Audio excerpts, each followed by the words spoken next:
So I've got Alex's help with me here tonight. Alex helped me write that article the morning after she died. I think, as every parent does, that you feel your children nearby when they're not. And I certainly do. Grayson says, "Dad, you have to stop doing that. You're freaking me out." But it makes me feel better. And I think that as I move through this, if you've got a comment, stop me. I'll answer along the way. So to begin with, depression and cancer are both ailments that if you don't address them, they will kill you. Last week, maybe it's been 10 days now, I was driving through Florida one morning on the 14th when I heard the news of the children in the school. There were 14 children that lost their life that day. And I felt for every one of those parents. I had to pull over at the time to calm myself because it was a very difficult feeling what they were feeling. That same day, 20 veterans took their lives from PTSD. And 112 children took their lives from depression that day, and the next day, and the next day, and the next day, and the next day. Every single day in America, we lose that many children from depression.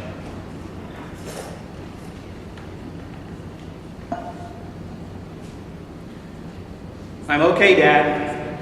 I love you.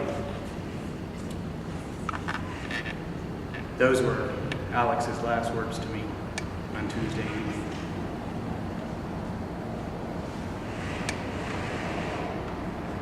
Alex was our easy child. She was easy to work with. She was practical, reasonable.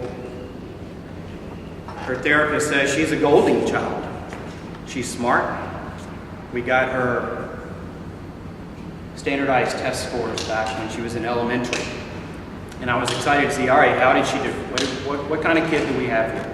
And in trying to read the standardized test scores, down the categories, it just said 99, 99, 99, 99. So I called the school to find out, all right, how do I read this? I don't understand. And the teacher pulled it out and said, she scored 99% in everything. To her, it was easy. It was a very easy thing for her to do.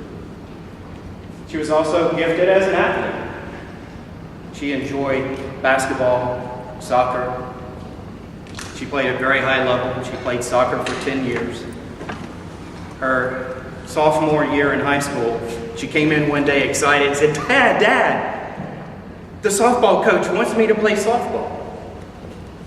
And I knew that it took her 10 years to get where she was in soccer. How was she going to start and join the school team with no experience at all? So I went to see the coach, and the coach said, I saw her play.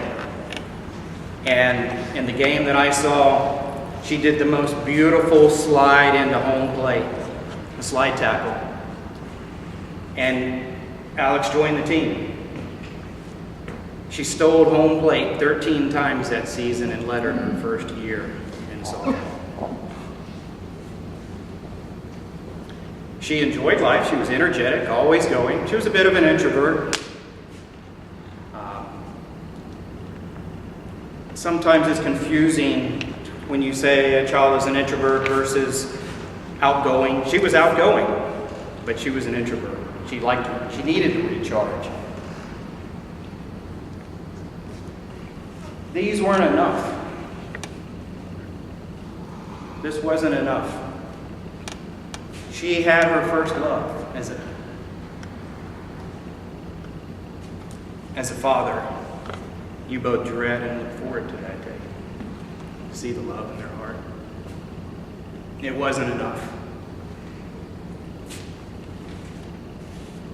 Alex was embarrassed that she was having these feelings. We believe they started after a second concussion in soccer.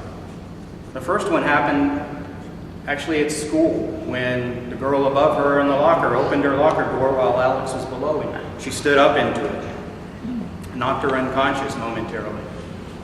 You can get a concussion almost anywhere, but we feel that that was when we started seeing some of the signs soon after that. She wanted to keep these feelings to herself and didn't want to share them with us. And in her diary later, we read that she thought she was going crazy. She didn't understand, why am I having these feelings? The last words in her diary were, I'm just tired.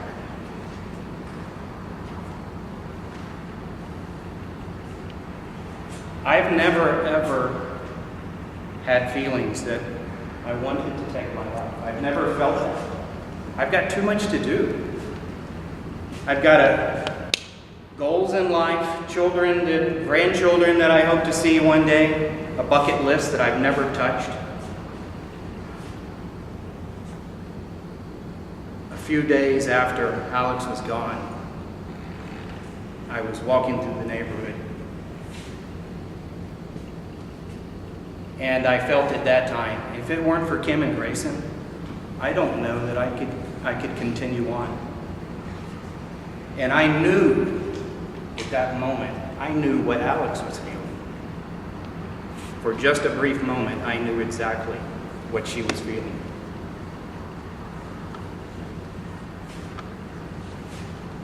Suicide is the act of intentionally taking your life.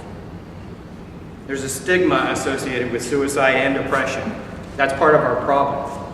People don't want to talk about it. We had friends and family afterwards that said, we went through some of that. And I thought to myself, why didn't you tell us? But people don't talk about it. None of us here will talk about it. We have to. We have to remove the stigma associated with depression and suicide. Those with depression are driven to end that depression at some point if they can't resolve it. If love is not enough. Alex did not die from suicide. Alex died of depression. That's what we have to change. You all have to share with all of your friends your experiences with your children, and share those as often as possible, because we don't do that now. We don't talk about these things. We had family members that were embarrassed. We had people tell us the most insanely ridiculous things afterwards. It's okay.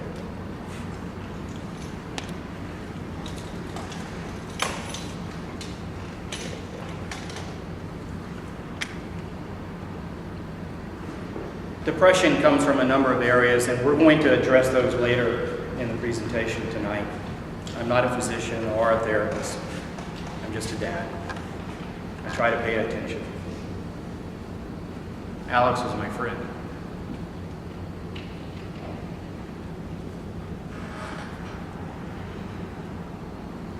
Love wasn't enough. Trauma brings on depression.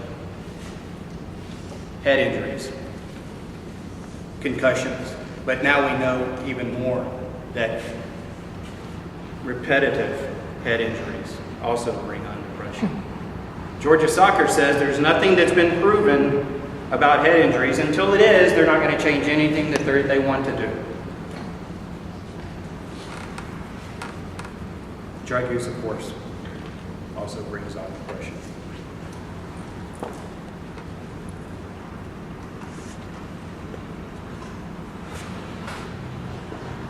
Alex, in her last moments, didn't want to be alone.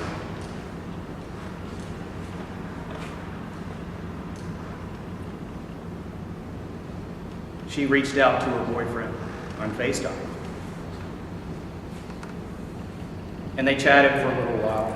And he said that she started getting sleepy.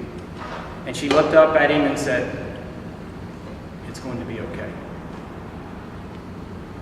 And then she drifted off and took her last breath.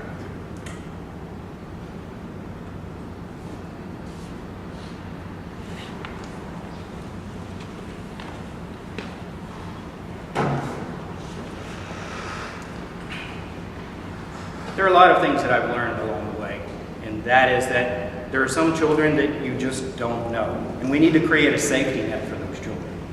It's my belief from observation that that safety net may come from their peers and not necessarily from parents, teachers, counselors, therapists, and doctors. But that's a difficult proposition because children are too young. They don't have the experiences to look around to understand what's going on. I believe, though, that's our best opportunity, is to help the peers know what to look for. I've also discovered recently that a group in California did some research and found that a long-time drug that was FDA approved, that had been in various uses but nothing significant, had dramatic effects on suicidal thoughts. Within hours, the thoughts went away, and it lasted sometimes for days and weeks. Ketamine. I'm not a doctor. I'm not telling you what to use, but I want you to be aware of this and know about this, because it may be the best answer. If I had known about this, I'd have taken Alex to California in a thought and been out the door. There are clinics, of course, in San Francisco because they have everything like that for drugs. You can walk into a clinic and get a ketamine infusion. There are things that we can do to make a difference. I'm very encouraged. Genetic research lately, they've discovered 2 genes they feel are directly related to depression. If that's the case, we're not far from turning them off. So there's a lot of hope moving forward.